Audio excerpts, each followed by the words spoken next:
नमस्कार दोस्तों, कैसे हैं आप सब। उम्मीद करता हूं कि आप लोग राजी पूर्वक से होंगे। तो चलें दोस्तों, आज की कहानी के सफ़र पर। दोस्तों, मेरा नाम तो जानते ही होंगे। मेरा नाम है राज शर्मा और मैं भूत प्रेत से संबंधित हॉन्टेड जगह के बारे में जो कहानियां हैं और जो हमारे सब्सक्राइबर और अन्य सोर्सों से मुझे मिलती रहती है, वो कहानियां मैं आपको सुनाता रहता हूँ। तो चलिए, एक सब्सक्राइबर की भेजी हुई कहानी मैं आज आपको सुना रहा हूँ। वो सब्सक्राइबर हैं पुरुषोत्तम। पुरुषोत्तम जी टैक्सी चलाने का काम करते थे और आज नहीं 2004 की ये बात है। तो चलिए, उन्हीं के पॉइंट ऑफ व्यू से इस कहानी को शुरुआत करते हैं। दोस्तों, मेरा नाम पुरुषोत्तम है। यह जो घटना मेरे साथ में घटी थी ना, तब मैं जवान था।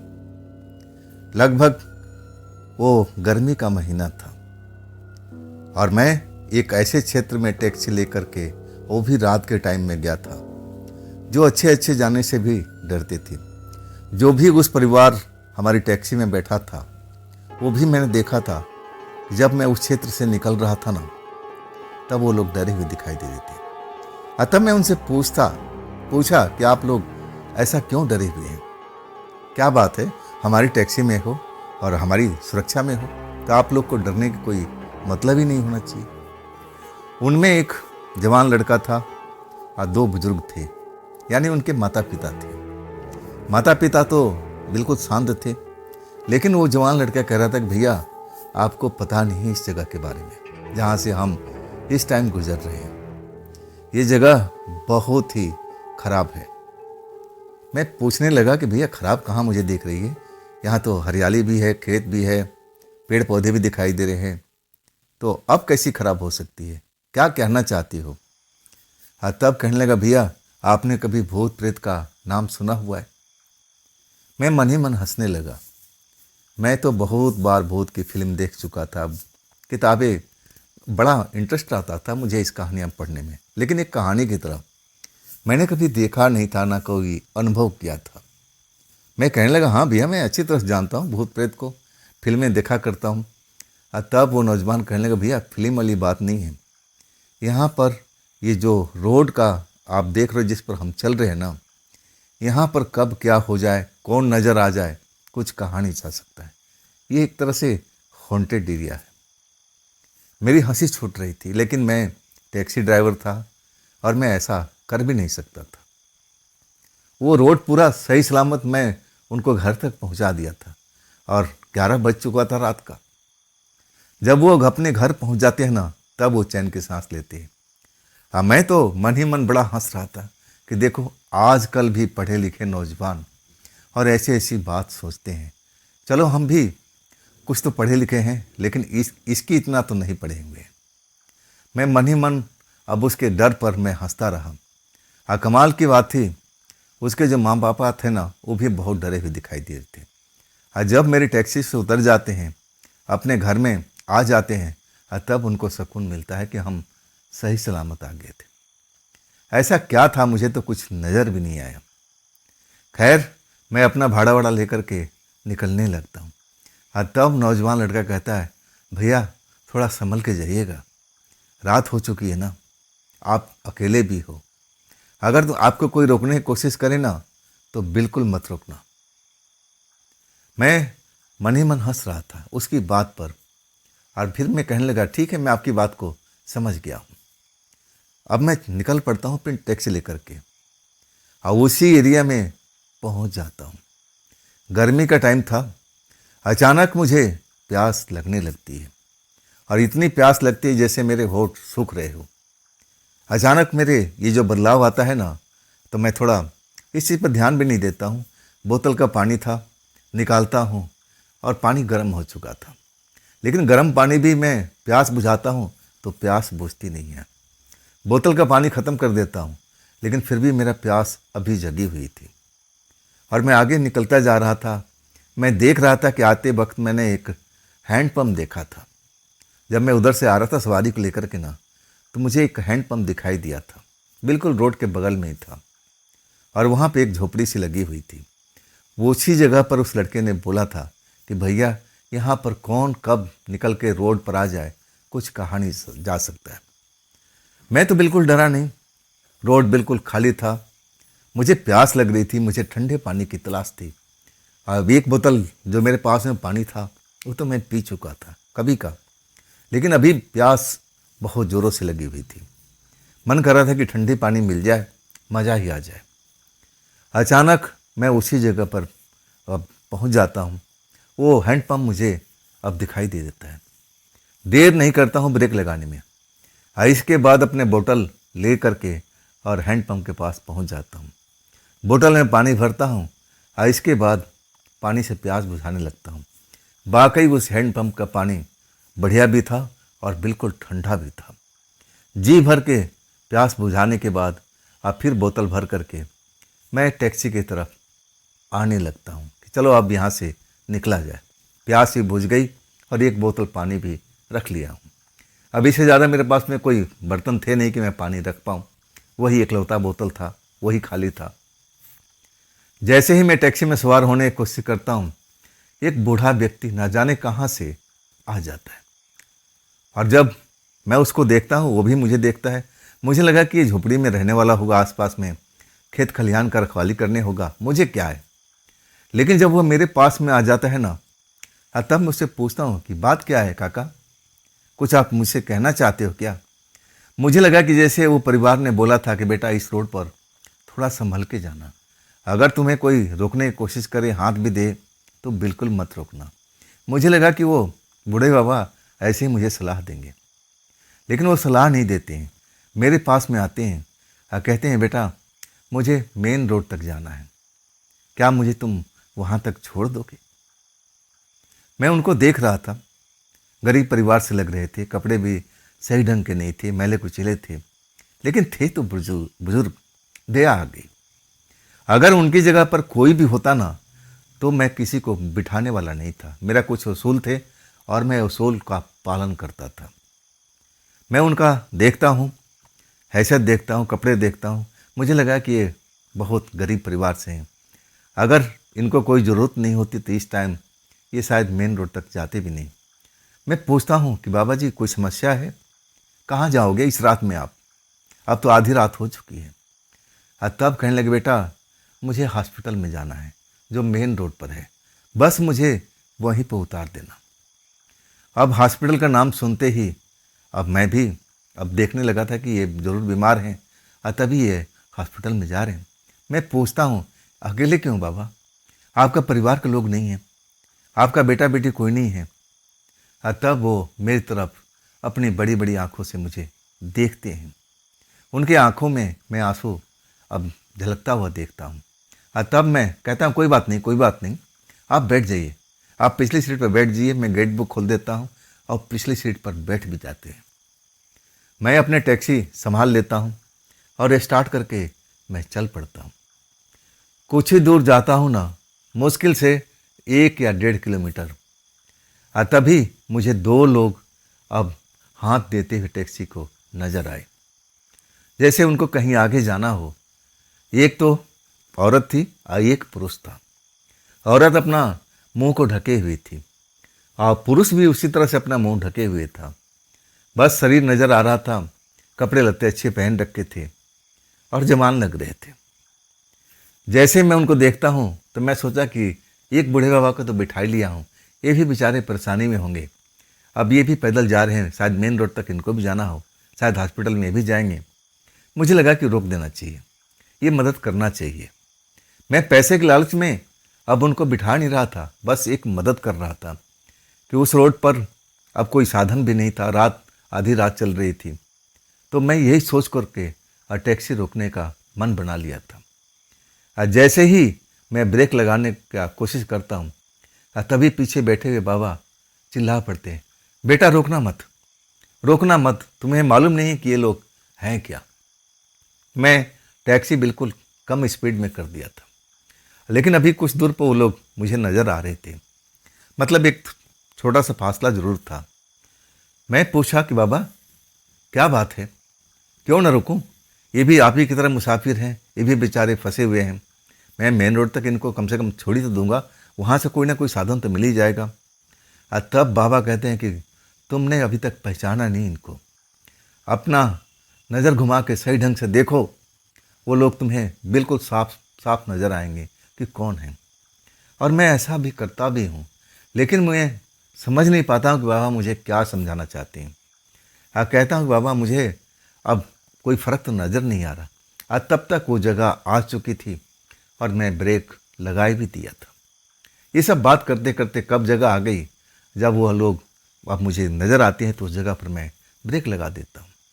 ब्रेक लगाते ही वो दोनों लोग अब खिड़की के पास आ जाते हैं। अब गर्मी का टाइम था, एसी चला रखा था, तो खिड़की तो बंद करना ही था। खिड़की पर आकर के वो ठक ठक करने लगे, जैसे हम उनको देख नहीं पा रहे हैं या मुझे देख नहीं पा रहे हैं। बाबा चिल्ला रहे थे, बेटा रोक तो दिया, लेकिन खिड़की मत खोलना, ना गेट खोलना, और उतरने का तो जहमत बिल्कुल मत करना, नहीं तो तुम्हारे साथ में बहुत बुरा हो जाएगा यहाँ पर। सच कहूँ ना, उस टाइम बाबा जी की बात मुझे अच्छी नहीं लग रही थी। एक तो मैं उनको शरण दिया, अपनी टैक्सी में बिठाया, और ऊपर से जो दो लोग थे वो भी आगे जाने वाले थे। अब उनको बाबा जी बैठना देना नहीं चाहते थे। ऐसा क्यों? मैं भूत प्रेत पर तो यकीन किया ही नहीं था कि वो लोग भूत प्रेत भी हो सकते हैं। लेकिन जब बाबा जी मुझे चेतावनी देने लगे कि बेटा बिल्कुल खिड़की को मत खोलना, और मैं कहता हूँ कि तुम यहाँ से अपनी गाड़ी आराम से निकाल लो, बिल्कुल यहाँ पर रुकना ही ठीक नहीं है, ये लोग सही नहीं हैं। तब मैं पूछता हूँ कि बाबा जी आखिर ये लोग हैं कौन? देखने में तो दोनों पति पत्नी लग रहे हैं, ऐसा तो मुझे महसूस हो रहा है, और इनको भी शायद मेन रोड तक जाना हो। मैं बाबा जी को समझाता हूँ, लेकिन बाबा जी कहते हैं बेटा अगर जान से हाथ धोना है तब तुम ये काम करो, मेरा क्या जाएगा, मैं तो जैसा हूँ वैसा ही रहूँगा, मुझे कोई फ़र्क नहीं पड़ेगा, फ़र्क पड़ेगा तुम्हें। जब बाबा जी कहने लगे तो मैं समझ अभी भी नहीं पा रहा था। मुझे लग रहा था कि ना, इनको बिठा लेना चाहिए, चाहे बाबा जी कुछ भी बोलते रहें, ये भी मेरी तरह से अब एक सवारी है, ये भी सवारी है, क्या फ़र्क है इनमें। बाबा जी भी इंसान दिख रहे हैं और वो भी इंसान दिख रहे हैं, कोई जानवर तो थे नहीं। और मैं जैसे ही थोड़ा सा खिड़की खोलता हूँ, तभी एक हाथ जो लड़के का था, मतलब उस पुरुष का था, कब मेरे गला को पकड़ लिया। थोड़ा सा ही कांच मैंने खुला था ताकि पूछ सकूं कि आपको जाना कहाँ है, और वो पंजा मेरे गला को दबोच लिया था। अब मैं छटपटाता रह गया। अब मेरी जैसे सांस रुकने वाली थी। ये सब अचानक हुआ था, इतनी अचानक हुआ था कि मैं तो संभल भी नहीं पाया था। ऐसा लगा था कि मेरी जान निकल जाएगी। लेकिन चमत्कार था, चमत्कार मेरे पीछे बैठा हुआ था, वो बाबा जी थे। और बाबा जी झपट पड़ते हैं, छोड़ इसको, छोड़ इसको। वो जोर जोर से उस नौजवान को डांटने लगे जिसने मेरा गला दबोचे हुए था, और वो भी एक ही हाथ से। मैं भरपूर कोशिश किया था कि मैं अपना गला छुड़ा लूं, दोनों हाथ लगाता हूं, लेकिन इतना उसके शरीर में दम था, उसके हाथों में इतनी शक्ति थी कि मैं कुछ कर ही नहीं पाया था। और बाबा जी जब झपट पड़ते हैं ना, जैसे उस नौजवान को हाथ को छूते हैं, वो गोली की तरह अपने हाथ को बाहर खींच लेता है। अब वो दोनों को दोनों आप दूर जाके खड़े हो जाते हैं। उनका चेहरे का जो ढका हुआ था चेहरा, वो कपड़ा हट जाता है। और इसके बाद वाकई में मैं जो देखता हूँ ना, एकदम दहल जाता हूँ। वो इंसान तो नज़र आ रहे थे, लेकिन इंसान थे नहीं। शरीर उनका इंसान की तरह ही था, लेकिन उनकी आंखें और उनका जो चेहरा था वो इंसान जैसा नहीं था। वो ज़रूर कोई भूत प्रेत थे। इतना डरावना चेहरा मैंने कभी देखा नहीं था। बाबा जी चिल्ला रहे थे, मैं तुमको बोला था ना कि तुम यहाँ पर मत रुको, मैं तुम्हें बोला था कि खिड़की मत खोलना, लेकिन तुम अपनी जीत पर अड़े थे। देख लिया ना तुम्हारे साथ में क्या होने वाला था। अभी भी वक्त है, निकल लो यहाँ से, नहीं तो यहाँ पर पूरी की पूरी फौज है, क्योंकि बगल में शमशान है। अब बाबा जी जो बोलते हैं ना, मैं इतना डर जाता हूँ, और उसके बाद मैं एक्सीलेटर दबा देता हूँ और गाड़ी तेज़ी से निकालने लगता हूँ। और जब मैं पीछे मुड़ के देखता हूँ ना, तो बाबा जी सही कह रहे थे, दो तो थे ही, और उनके पीछे और भी लोग नज़र आ रहे थे, वो भी मेरी गाड़ी का पीछा कर रहे थे। अजीब अजीब अब एक तरह का वाक़या था मेरे लिए वो। ऐसा वाक़या मैंने कभी महसूस नहीं किया था, ना देखा था। हाँ, सुना ज़रूर था किसी कहानी में कि ऐसे होता है, लेकिन पहली बार मैं अपनी नज़र से ये सब दृश्य को देखा था, भूत प्रेत को। अब वाकई में वो काफ़ी देर तक हमारी पीछा करते रहे थे। और जब तक बाबा जी थे, मैं अब समझ गया था कि बाबा जी मुझे सुरक्षित रखेंगे। इसमें कोई शक्ति है, पावर है, या तो कोई तंत्र मंत्र करने वाले हैं। मुझे ऐसा ही लगा था। मेरी हालत ख़राब थी, लेकिन बाबा जी कह रहे थे कि डर मत, मैं बैठा हुआ हूँ ना। तो पढ़े लिखे इंसान जो होते हैं ना, वो ऐसे ही होते हैं। उनको बहुत देर तक समझाना पड़ता है और तब उनको समझ में आता है। तुम भी उन्हीं में से हो ना बेटा, तुम्हारी गलती नहीं है। अब इसके बाद जब हम मेन रोड पर पहुंच जाते हैं ना, और बगल में थोड़ी ही दूर पर जा कर के एक हॉस्पिटल था, और तब बाबा जी कहते हैं बेटा मुझे यहीं पर उतार दे, मुझे इसी हॉस्पिटल में जाना है। लेकिन मैं इतना एक तरह से डरा हुआ था ना कि मुझे नहीं लग रहा था कि मैं बाबा जी को कहूँगा कि बाबा जी आप जाओ। मैं डर से कांप रहा था। जब तक बाबा जी अंदर बैठे हुए थे ना, तब मुझे साहस मिल रहा था। लेकिन अब क्या, अभी भी तो आधी रात है, अब मुझे एक लंबा फासला तय करना है। मैं बाबा जी से कहता हूँ बाबा जी आगे भी ऐसे मिलेंगे क्या? और तब बाबा जी कहते हैं कि ज़रूर मिलेंगे, कहीं ना कहीं ज़रूर मिलेंगे तुझे। आप तू ऐसा करना कि अपनी टैक्सी को बीच रास्ते में कहीं मत रोकना, सीधा अपने घर पर जा कर के, या वहाँ पर रुकना जहाँ पर इंसान नज़र आ रहे हो, रियल में स्थान, ऐसे नहीं जैसे तूने देखा था। अब इसके बाद बाबा जी टैक्सी से उतर जाते हैं और हॉस्पिटल की तरफ चलते जा रहे हैं। मैं देख रहा हूँ कि हॉस्पिटल का गेट बंद है। बिल्कुल हॉस्पिटल में सन्नाटा पसरा हुआ है, कोई भी मुझे आता जाता नज़र नहीं आ रहा है। अब मेरी नज़र में वो गेट बंद था, और जैसे मेरी पलक झपकती है ना, बाबा जी उस गेट के उस पार हो चुके थे। अब मुड़ कर देखते हैं और फिर गलियारे में दाखिल हो जाते हैं। जो मैंने ये देखा ना, ये लोहे का गेट खुला भी नहीं और बाबा जी आर पार हो गए थे। क्या मतलब? मतलब ये था कि बाबा जी भी कोई शक्ति थे। भूत प्रेत तो नहीं थे, लेकिन एक जरूर अच्छी शक्ति थे, एक आत्मा थे, और उन्होंने मेरी मदद की थी उस रात को। अगर वो नहीं होते तो शायद मैं जिंदा बचता भी नहीं, जैसे मेरे साथ में ये घटना घटी थी। और उसके बाद तो मैं बहुत खौफ में भर गया था, डर गया था, और मैं अब अपना गाड़ी लेकर के दौड़ाने लगता हूँ। डर मेरे पर बहुत ज़्यादा भरा पड़ा है। मैं इंसान को जब देखता हूँ ना रोड पर जाते हुए, मुझे लगता है कि ये भी भूत है, ये भी भूत है। लेकिन वो भूत नहीं, इंसान थे। लेकिन मैं इतना भयभीत हो चुका था ना कि मैं लग रहा था कि जो भी देख रहा हूँ ना इस टाइम में, रात के टाइम में, सब भूत ही प्रेत थे। आखिरकार मैं जब अपने घर पहुँच जाता हूँ और तब मुझे शांति मिलती है। और उसके बाद कहूँ ना कि मैं 3 दिन तो घर में ही दुबका रहा था, डरा रहा था कि ना मैं अब टैक्सी नहीं चलाऊँगा, अब नहीं टैक्सी चलाऊँगा। लेकिन भूख ऐसी चीज़ है, इंसान को ना जाने कहाँ से कहाँ पहुँचा जाती है। अब भूखी की वजह से, पेट की वजह से तो मुझे काम करना पड़ता था, अपने परिवार को भरण पोषण करना पड़ता था। आखिर कब तक मैं घर में बैठा रहता? इसके बाद मैं बाहर निकलना शुरू कर दिया था। लेकिन दिन के टाइम में जैसे शाम होने लगती थी, मैं चाहे कितने की सवारी हो, मैं मना कर देता था कि नहीं भाई, मैं रात को टाइम तो बिल्कुल नहीं जाऊंगा। उसके बाद मेरे परिवार वालों ने एक गुरुजी से मिलवाए थे, जो हमारे माता पिता के गुरु थे। उन्हीं के पास मुझे ले गए थे, और उन्होंने मुझे एक यंत्र बना के दिया था, एक ताबीज जैसा, और कहने लगे बेटा इसमें शक्ति है, पावर है, इसको हमेशा गले में धारण करके रखना। और इसके बाद तुम्हारे पास में अब ऐसी भूत प्रेत तुम्हारे पास में बिल्कुल नहीं आएंगे। साहस बढ़ा था उससे। जब मैंने गले में पहना था तो कुछ अनुभूति हुई थी। मुझे शरीर में ऐसा लगा था कि मेरे शरीर में जो डर है ना, वो निकल चुका है।